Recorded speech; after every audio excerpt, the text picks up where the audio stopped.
Mountain, Island, Lightning Bolt, Spell Pierce, Switchblade, Stab Wound, Red Mage, Blue Mage. We are recording. Oh my god, I sound great. Can you guys talk for a second?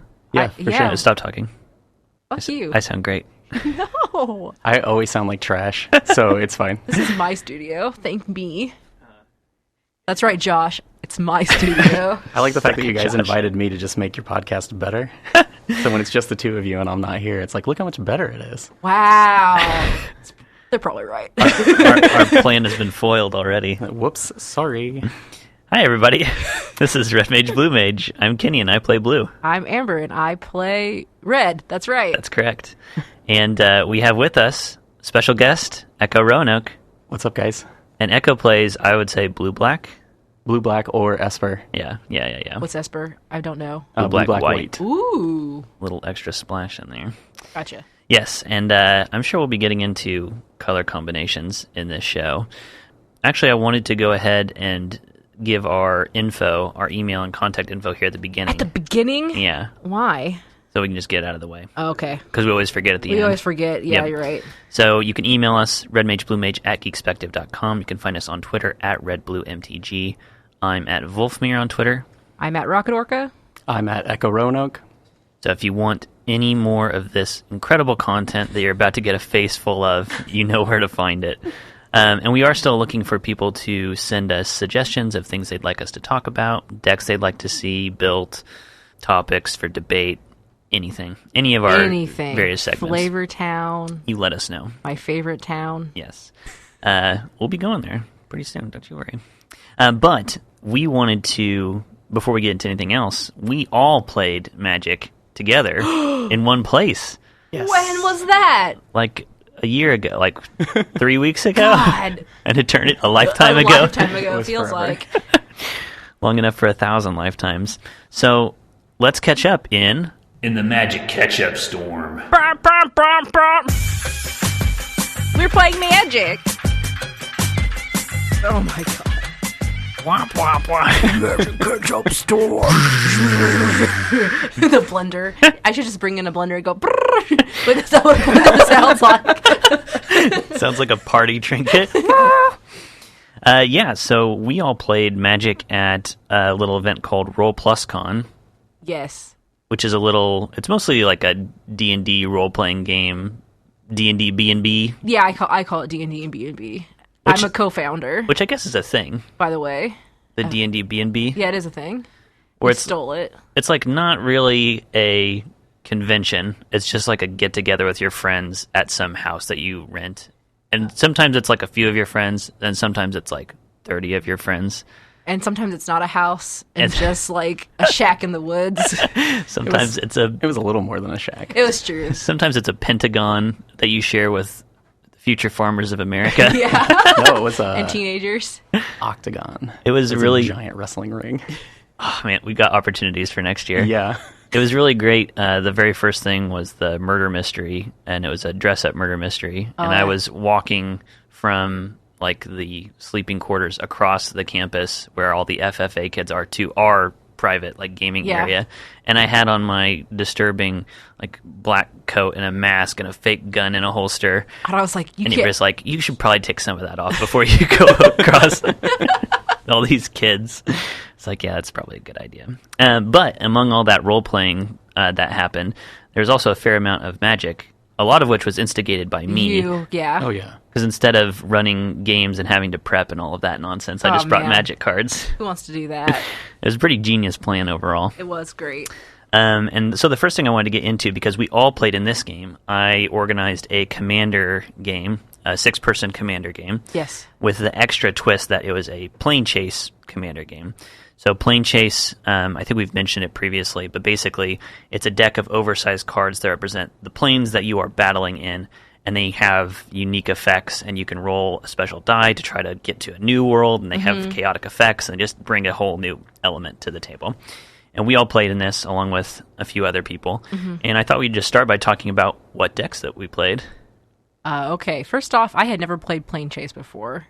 That was Same. my first time playing that, and I really, really, really liked it. I think I was the only person who had played. No, yeah, I was the only person who had played Plane Chase before. I think, Yeah. yeah, I think so too. Because Chris, one of the players, He was also interested in it, have but never played it. Right. So what do you like about it? I like board states. I like having that extra element out there. It's kind of like, it reminds me, I think it's Yu-Gi-Oh! That does stuff like that. I can't remember. I don't know. It's been like 20 years since I played Yu-Gi-Oh! It's still going. It's still going. I know it's still a thing, but like I just like having that extra added like mechanic on top of everything else. And it could be, well, I like chaos. Yeah, I was going to say, it's a thing where the board state is never settled. Yes. Because the way it works is, no matter what, you get a free roll of this dice to see if you get away from the plane or something chaotic happens, and you can pay more to do it more times for mana. I think that was... Because it's also like we talked about before, how what I really like about Magic is the randomization of it. And like, yeah, you can be skilled, but it's nice, especially in Commander 2, where it's like you just... you could just... It doesn't matter. Like, there's just... There's a lot Things can happen. Things can happen. Yeah. Things can change. You like the Mario Kart aspect of it. Yeah. So speaking of that... I like the what I like a lot about Magic is just the story of it. So you're going to different planes. Oh yeah. And you know most of the planes through the different sets that are out. So it's really excited to be like, oh, we're at Kamigawa. This is awesome. And then you see the effect and you're like, this is terrible for me. This is all right, cool. So how do I, balance really, really enjoying like the aesthetic of being there while just getting hammered by this mechanic? Yeah, By getting away. Yeah, because like there'd be things like, red spells cost one less or whatever. The ones I found the most exciting were the ones that had a timer on them. So they were like, there's one where it's like every turn someone takes, it adds a counter to it, and it does that much damage to that player. It's like a volcano plane. That's awful. It was really fun. Like those are my favorite ones where it puts down everybody goes, oh no. Yeah. And you're the next person up and you immediately get screwed by it. I like that part of it a lot. I also like you talked about like revisiting planes that you're familiar with and seeing like the excitement of seeing how the mechanic matches what this world is supposed to be. Yeah. I also like the exploratory nature of it because I have just a stack of like 80 of these planes. But seeing planes that's like, I've never heard of this before ever in my life. What the heck is this plane about? That's kind of a fun like exploring, treasure hunting kind of feel where you don't know what's coming up next. So does Plane Chase have like sets that come out, or is it more like a standard, like here's every 2 years we release stuff? It's more like your pre-con commander deck that you bought where it's a special thing that they released like once a year for several years. They've discontinued it as far as I know. Huh. Yeah. Interesting. So long ago when it was first coming out, I bought they would come with a pre-constructed Magic deck, and then you would get a stack of like 10 Plane Chase cards that went with it. So there's a different way you can play where, in addition to your normal deck, you have your own Plane Chase deck. And when you try to Plane Chase, you are only drawing from your own. So you can try to synergize with your deck. Oh, that's cool. It is cool. Although I kind of like the chaotic version better, rather than having this extra thing to synergize with. You know what I mean? Like, to me, the fun is the chaos of it. And that just kind of turns it into an extension of your deck rather than this cool other environment. So yeah, I think that was... It seemed like people really enjoyed that aspect of it. Let's talk about the decks that we all brought there. Speaking of chaos, I had modified my pre-con Duretti. Correct. I changed out... I can't remember, but I switched out like 17 to 20 cards. And so yeah, I played with You got to Duretti. playtest that. Yeah, it was great. I loved it. I did not win, but that's okay. But I got to get Scrap Mastery off, which was amazing. A big, fat Scrap Mastery. And I remember, Echo, you kept stealing my cards. Yeah. Well, I mean, not just yours, but a lot of lot yours. of cards, mine, yes. I think I used your own Chaos Warp against you. You used you used Chaos Warp against somebody else, but you stole my Caged Sun. Oh, that's right. Yeah, which that was great for me. bullshit. Yeah. Yeah, Echo was rolling with the Thief of Sanity and just swiping that sanity off the top of people's decks. So good. So what was your deck again? I can't remember. Mine was Esper Colors. It was Yannette Cryptic Sovereign. Okay. So it's basically like, I can't even. It's just odd matters. Right. It has the sub-theme of odd cards matter. Oh, yeah, that's right. Because I can cast them for free. What were you saying about it being the most odd card? Just got that. I can't even. I can't even. Like, you kept saying that to me, and I was like, oh, okay. And then you're like, oh, yeah. It's amazing. It has odd stuff. And I'm like, I didn't. That is odd. Yeah. It's Wow. Because I was kind of in the same boat you were with your Duretti, where Yannette comes in a pre-con. Right. And I bought the pre-con and then dropped out like 30 to 40 cards. Yeah. And because I was just like not interested in the other two commanders that came in the pre-con. Right. And Yannette's just one. I love Sphinxes. Sphinx Eye. I can never remember which it is. It's like deer. Sphinx. Sphinx. That's the plural too. I love Yeah. Sphinx. I love lamp. I love Sphinx. lamp. I love moth. I love Mothman. But yeah, but it's one of those like it can affect the entirety of the deck, right? Because you want odd converted mana costs, Right. But in order to truly go off, you need to build everything into that. So I remember I played Approach of the Second Sun. Oh yeah. Yeah. And everyone was like, "Ooh, this is bad." Turn on that. And then, It became a countdown. Yeah, because because it had like 7 turns. And somebody was like, "Oh yeah, they're just probably gonna, like ponder their way straight to that Right. deck." And that card. I was about to die, so I had. You were first out, weren't you? No. No. You Bane-fired Dave. Oh, that's right. Sorry, Dave. Yeah, the first fatality, Dave was down to 17, and it was fairly late in the game already, and Amber cast a Banefire for 17. X equals 17. Yes, exactly. Which means it can't be countered, and just obliterated him. It was pretty To be great. fair, he was playing a pretty jank commander deck. Although he switched out, so he wound up... Did he switch out? Was he not using Nebuchadnezzar anymore? No, I think for the official game he was using the Scarab God. It was the same deck though. It was He the had same deck. Changed He just his switched. commander. Yeah. Yep. Gotcha. I see. Yep. But yeah, I was playing my Teferi Planeswalker, the Temporal Archmage one. And long story short, I didn't do anything the entire game, basically. Yeah. You were mana Yeah, screwed, the weren't you? weekend of... Or the story of a lot of the weekend for me was just making ill-advised decisions about opening hands, where it's just a classic thing where you look at your opening hand and you're like, all I need is one more land, and this hand looks great, and then you just don't draw one for 5 turns. 5 turns. So that's pretty irrelevant for most of the game. But, in a lot of Commander games, if you're the least powerful person around, oftentimes that can carry you pretty far. Yeah. So I was just not a threat and was just sitting around for a long time. But I knew I was out of it, and then Echo cast Approach to the Second Sun, which means in 7 turns, Echo wins the game. And I had a card, I think it was Compulsive Research, where you can have target player draw 3 cards. Yeah. So I knew I was dead, so I just threw draw 3 cards at Echo. Everybody's like, what are you doing?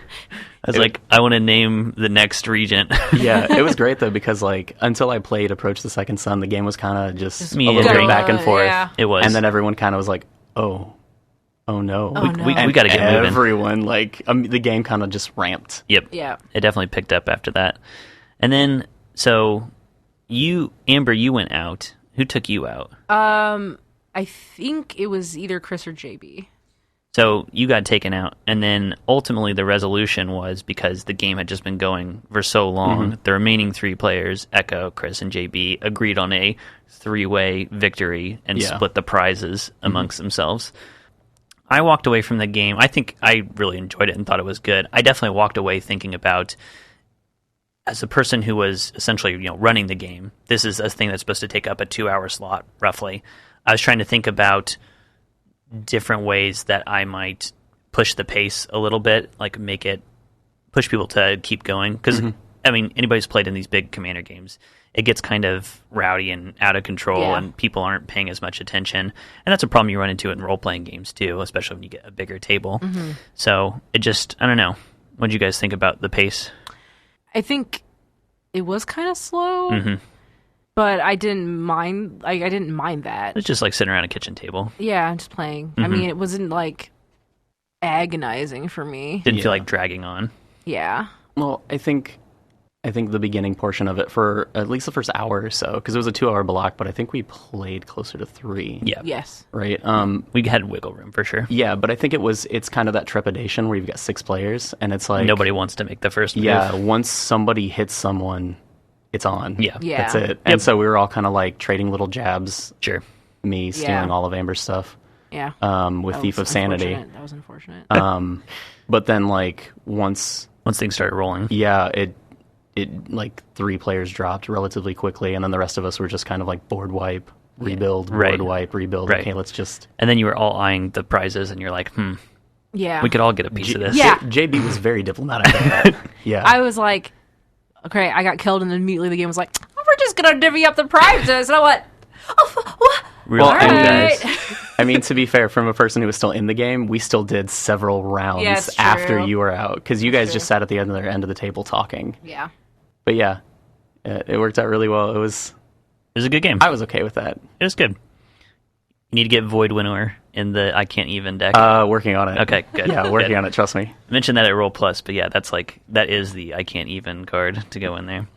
Okay, and then also a different event. We can cover this relatively quickly because Echo wasn't a part of this one, but Amber, you were. Yes. I also, in a different event, ran a cube draft that 5 people played in. Right. A cube draft tournament. It had a really janky structure because 5 people is a really weird number of Yes. people to be in a tournament. So we drafted decks. We played round robin. You played 2 games against each other player, and then the players with the best records went on to championship and third place rounds.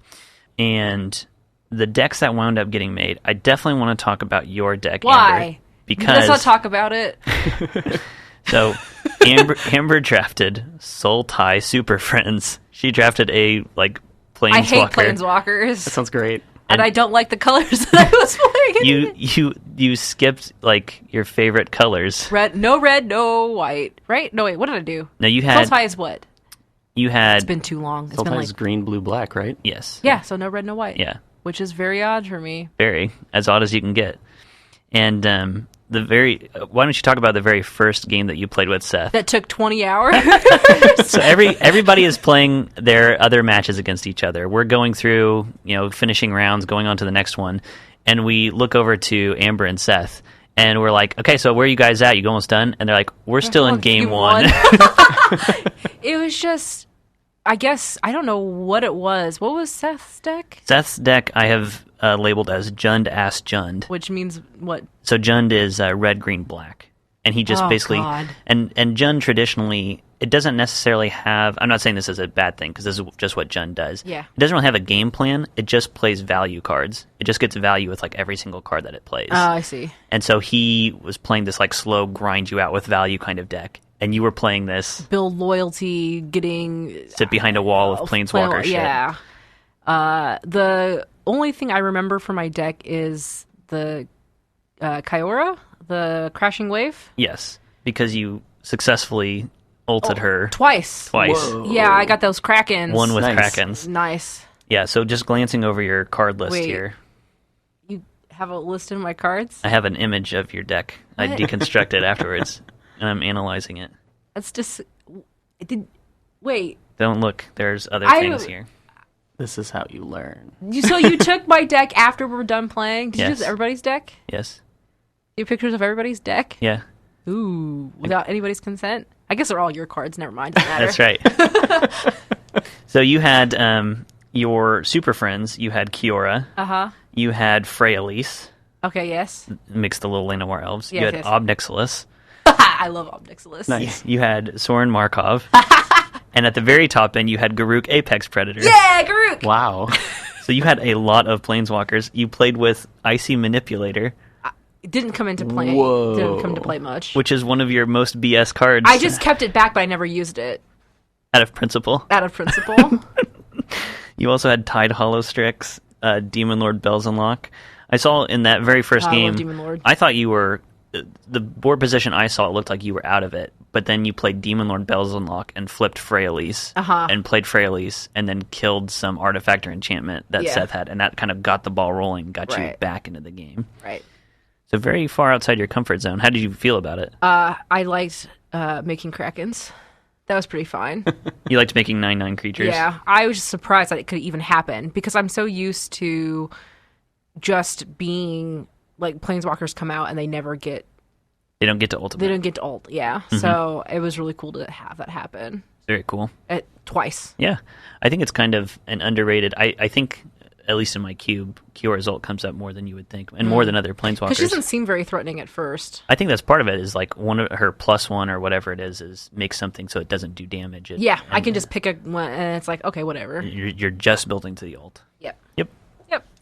I built one of my favorite decks in the cube, which is It Tempo? So blue-red tempo. I had one of my most BS cards. I had Goblin Guide, which I played turn 1 a lot, so that felt pretty good.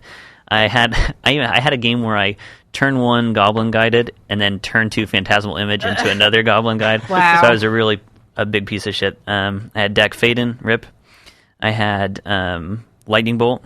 Yeah. Rift What Bolt. are you doing? What are you doing over there? We just swapped places. It I was guess. very weird. It was like weird. I was playing a lot of mono red cards, but then I was also playing things like Master of Waves and Vendilion Click. I had Glenelender Archmage, so I had one of my favorite creatures, and I was just trying to tempo people out, and it worked out well. The other decks, just to go through quickly here, Chris had Golgari Vampires, Yes. and also kind of value cards. And Carl had mono white mid range. Which, when I first played against Carl, I was like, I decimated. Like, it was like the first game was just like, he conceded. Yeah.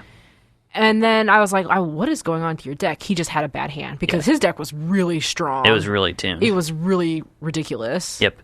First of all, just having mono white or a mono color in the cube is kind of tricky to do, and it makes you just a lot more consistent, a lot more potent. He had Platinum Angel, didn't he? He did. He had Misha's Workshop, Platinum Angel, Mimnarch, and Eldrazi Monument. So he had the random potential to combo out some ridiculous artifact on top of just having value cards and really high impact mid range cards like Baneslayer Angel, Archangel Avacyn. He just Wormcoil Engine. 5/5 flyers Yep. out the butt. Yep.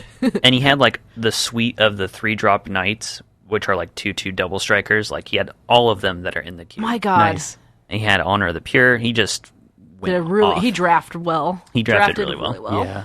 And this from someone who, like, Carl was at the beginning was like, I haven't played Magic in 10 years or something. Whatever. Yeah. It's like, yeah, okay. And then he wanted to put money down on it. Son of a bitch. Nice try, Carl. Did he end up winning? I ended up winning. Oh, He didn't put money on it. never. The owner of the cube always wins. No. One day. That's the only way I can. Then I play Commander and I get my ass beat. I've beaten Kenny once. Once. You've beaten me more than once. Once. That's the operative word. Once. Once. That's all I need. I'm done with Magic. I'm done. This podcast is short-lived. This podcast is over. I'll take over. Kenny. Swap out. It was nice guesting on your show, Echo. Thanks for having us on. Okay, but speaking of which, I want to get into our next segment because we have a guest here, and we should take advantage of them. Sounds awful. I mean, what? Man, that sounds terrible, but also maybe. Lock the door. No, open that door because there's a road out there that leads to. Oh yeah, welcome to Flavor Town, home of the creamiest flavors this side of Berlin. I can't run. It is illegal. It is illegal. Flavor Town. Yeah, we're going to Flavor Town. And Echo, I was talking to you when we wanted to have you on as a guest pretty much right away as soon as the inception of the show. And I was asking you what kinds of things did you want to talk about, and I was 0% shocked, probably the least shocked I've been about anything, and that you wanted to talk about a particular planeswalker. So who did you want to talk about? I wanted to talk about my personal favorite existential nightmare, Ashiok. I know nothing about Ashiok. This is good. So I know a little. You know nothing.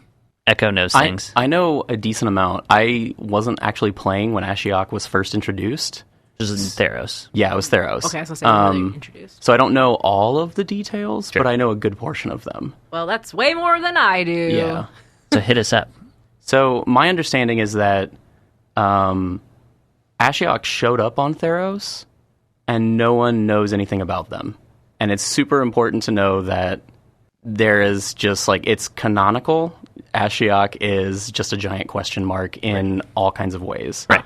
But Ashiok is Ashiok. Yeah, just, like, rolled into the plane and made a deal with one of the gods. Yeah, you're already in territory I don't know. Yeah, I think it was, like, made a deal with one of the gods to create another god to, like, to end goal was to put the entire plane to sleep and then harvest nightmares forever.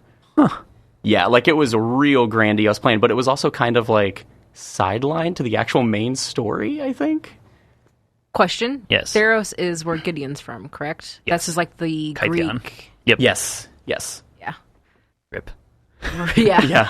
Pour one out. He got his heartwarming redemption, so it's all good. Yeah, for sure, for sure. Okay, so a deal with a god, not a deal with a devil.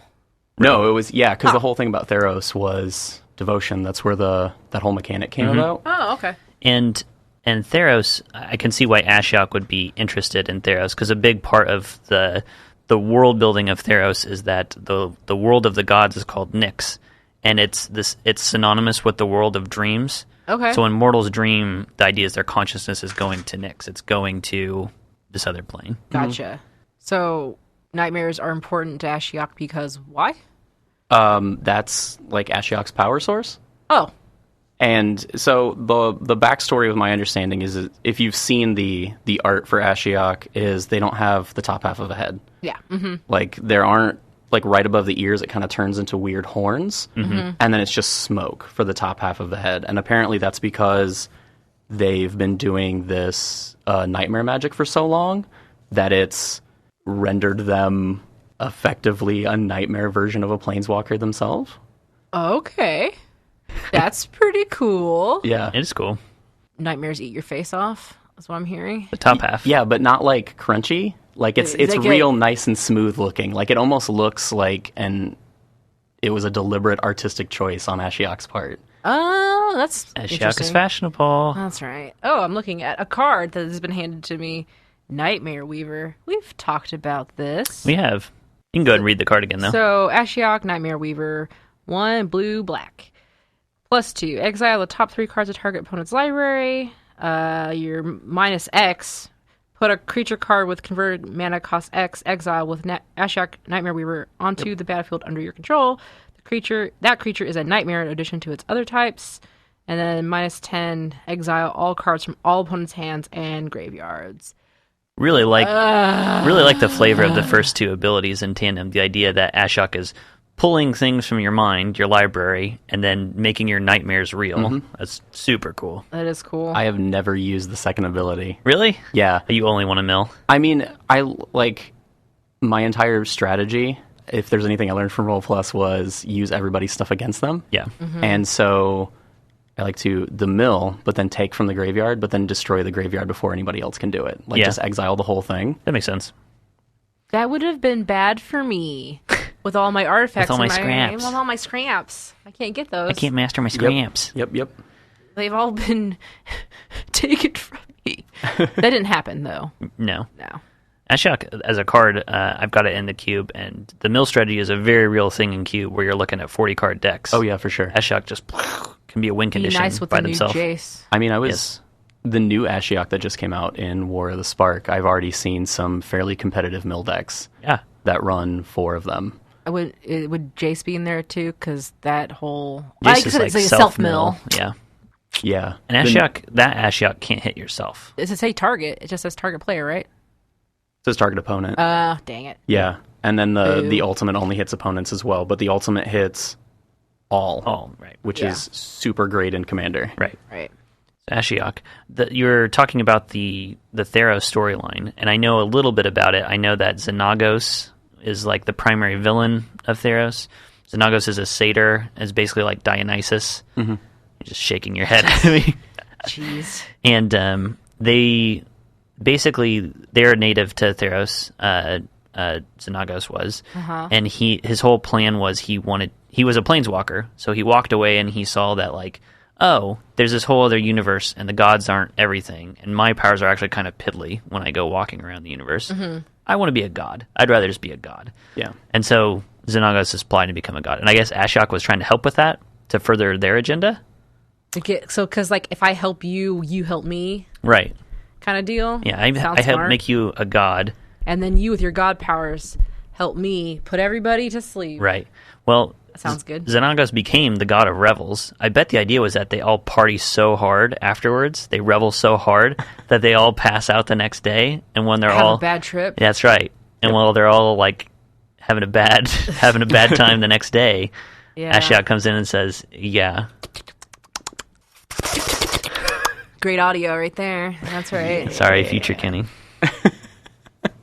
So, what do you like about Ashiok? What appeals to you about Ashiok? I mean, this is initially what drew me towards Ashiok was just the overall aesthetic. Like, as far as planeswalkers go, not having a head, like half a head, is fairly unique. distinctive. It's unique. Right?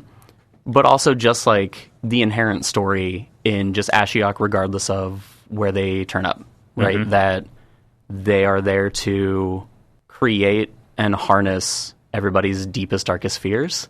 And the physical toll that it's taken is just effectively turning Ashiok into this kind of singular nightmare. So it's kind of a recursive loop. But more specifically, the thing that I like, because it resonates with me as a person, is the fact that Ashiok just doesn't have a gender. And it's canonical. When Ashiok was first introduced, Wizards hadn't really re-upped their pronoun usage. So it's like their official policy. Yeah, but they have since then and have come out and just said, Ashiok just is Ashiok. Ashiok is Ashiok. Yeah, right. Ashiok is Ashiok. When in doubt, just use Ashiok's name all the time, because that's exactly how you get nightmares. Right. Speaking of nightmares, I was going to say. I want to know about the sparking. Because all planeswalkers have to go through some traumatic event that makes them spark and planeswalk. Do we have a spark? We have no idea. We don't even know what actual plane Ashiok came from. That's why showed up on Theros, and everybody's like, all right, I guess. And then again showed up on Ravnica for War of the Spark, and is just non-existent other than a card. Right. Huh. We also don't know if Ashiok is like a member of a race. Like, are there other half-headed people out there? Yeah, I mean, the way the story makes it seem is Ashiok's pretty Ashiok, unique. because of Ashiok's interest in nightmare magic. That's where that particular body modification comes from. But that physiology. Did Ashiok start human? We don't know. Right. For you, is that part of the enjoyment, is the not knowing or not needing to know? Well, I think with Magic, where you have a lot of really ingrained and in-depth storylines that exist, a lot over time through stories online, the novels, the cards themselves, there's this kind of inherent glee for me in having this major force that exists that nobody knows anything about, right? There's only a present for Ashiok. There is no past, and because we haven't returned to Theros, there was no future. Ashiok was a singular entity that dropped in from somewhere, did some stuff, and then we left. Sure. And it's just like, okay, well, there's the single drop of oil in the giant pool of water. It's kind of how I feel about Tybalt. Where it's like you have this one character who's ridiculous, and then you never really hear about them again. Yeah, right. And you're like, what was that? Yeah. I want to know more about that. And then they also show up at War of the Spark. You're like, where did she come from? I do like the fact that Tybalt ended up getting the dual deck with Soren. Yes. And the story there, that I think there might have actually been one online, was just Tybalt shows up and is like, I'm going to fight you. And Soren's like, backhand once, done. Yes, it's so silly and it's so great. I love it. I love those kind of characters too. These basically like a vignette, one-off. and then they're out. Right. I really like. Can I go on a tangent here for a second? Should we allow it? I mean, would we be able to stop you? No. Okay. So at time of recording, Game of Thrones has just ended. Oh, boy. And so we've been doing a lot of talking about Game of Thrones stuff. I'm not going to talk much about Game of Thrones. What I really want to talk about is Firefly, and something Firefly fanfiction. Tangent. And something I've dubbed the Firefly effect, which is that everybody, I think, correctly remembers Firefly as like, oh man, what an amazing show that got cut down in its prime. And I think part of what allows everybody to believe that Firefly is this beautiful, perfect thing is that it was never allowed to finish and ruin itself. Yeah. Yeah. And it allows, because it's just a sketch, it allows you to fill in the blanks and make it into the thing that you most want it to be. Mm-hmm. Imagine if Game of Thrones had somehow been canceled in season 3. Everybody would be like, this was the greatest show of all time. I can't believe that. And now that it is completed, everybody's like, oh, huh. How about that? And so I think Magic inherently, especially if you're just looking at the cards, Magic inherently is kind of a sketchy kind of storytelling that lets you fill in those blanks. And these characters, Ashiok, Tybalt, the Wanderer, they really play into that sketchy nature, that it just goes straight to that zone where it's like, this is not a blank slate, because they give you enough to latch onto, but then it can be the thing that you want it to be, or at least give you the space to speculate. Yeah. Well, it's also just really good storytelling. Yeah. Because not everyone is going to be a main character, right? And so having Tybalt, who kind of exists for a little blip, or Ashiok, who exists for kind of a larger blip, right? It creates a world around the main characters. Totally. This is part of your theory. Yes. About how the characters in the margins make the world what it is. Make the world, they fill it out. They add depth. They add Yeah. flavor, as it were. Oh, what a great bow on the end of that conversation. Right back to that. Well, I'm glad that we brought up like marginal characters and marginal stories, because this is going to be a topic of discussion we're going to carry into a future episode, because we're going to have you back. Yay. Echo. Did you have fun? Yeah, for sure. This is a lot of fun. What are you looking at me for? I never have fun. This is all about me right I don't now. know what fun is. I've never once experienced I mean, your favorite thing. Planeswalker's Tybalt, so... I mean, He's you've kind of funny. just... Yeah, exactly. You've eliminated fun from the equation. Yeah, he's funny, but yeah. All right. That's it. That's the end of episode. That's the end of turn for us. Is that a shotgun? Until next time, I'll be representing Counterspell. I've got the bolt, man. See you next time. Bye.